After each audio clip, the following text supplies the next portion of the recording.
L'affirmation selon laquelle Christophe Colomb a découvert l'Amérique en 1492 est inexacte.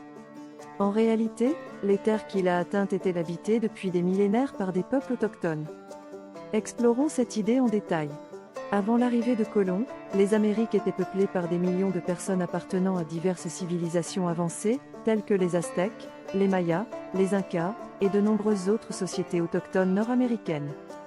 Ces peuples avaient développé des systèmes politiques, économiques et culturels sophistiqués bien avant l'arrivée des Européens. Pour les Européens, le voyage de Colomb en 1492 a révélé l'existence des Amériques au royaume européen. Cependant, cette perspective occulte souvent la présence et la richesse des cultures autochtones déjà établies. Colomb cherchait une route maritime vers l'Asie.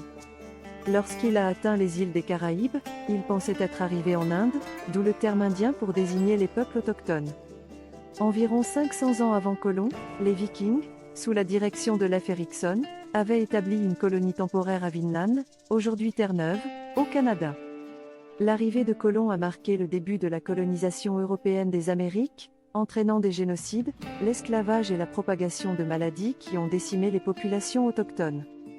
Le voyage de Colomb a initié un échange mondial, appelé le Columbian Exchange, qui a transformé les économies, cultures et environnements des deux hémisphères.